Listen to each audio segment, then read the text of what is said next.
Thank you all for coming. Sorry. See, Ladki for me is a very, ambitious film of my entire career.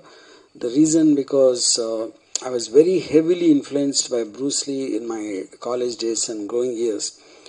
And he's been one of the primary causes why I became a director, because for me Bruce Lee was not just about fighting. There's individualistic attitude, there is a kind of a philosophy he has towards life. And I just wanted, that kind of drove me to making a very individualistic self-expression where I took films as my call. And then I never really had a thing that I want to make a martial arts film. That's because India really doesn't have a culture of martial arts that much at the time.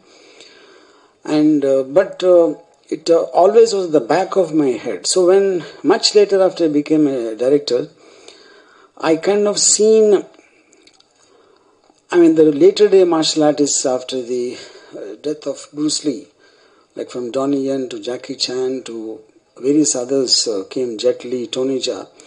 I always used to wonder why they are not seeming to understand the original art of Bruce Lee in terms of how he interpreted the fighting arts and the style which he adapted.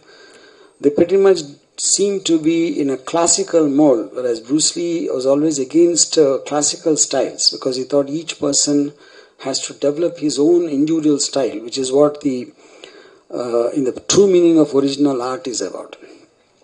So that is when I slowly started thinking about, can I attempt a martial arts film? Then at a point of time, one more thing I realized is, Bruce Lee being a very small person, he's like a 5'7" guy with a body weight of hardly 60 kgs, but on screen he made me believe he can beat up people twice his size and multiple of them, and it was very believable. I think a kind of a combination of the rage in his eyes and the fury and the speed and the agility and the extraordinary body he has.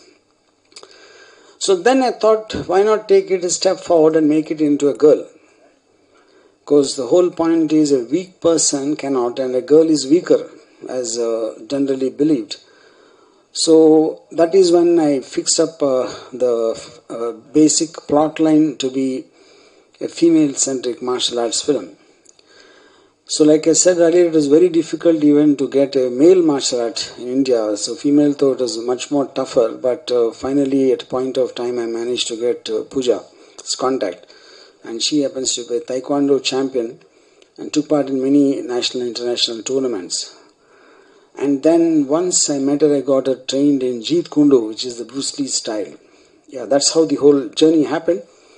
And after that, I sent the footage to a Chinese company, and they were very impressed with Pooja's skills, and that was kind of really surprising because China is the motherland of martial arts. Like every greatest artist in China, from Bruce Lee onwards, came from China. So them being impressed with the Indian martial artist like Pooja was a huge this thing for us. So that's when it became an Indo-Chinese co-production. And then lots of things, and we've been shooting for the last 3 years. But due to the COVID thing and various other related issues, it got delayed, and finally we're looking for a simultaneous release date. Incidentally, it is releasing on July 15th in China also in more than 40,000 screens. And so for me it is a very special film because I started my journey going on a cycle in Hyderabad to a theatre to watch Enter the Dragon when I didn't have money to buy the ticket.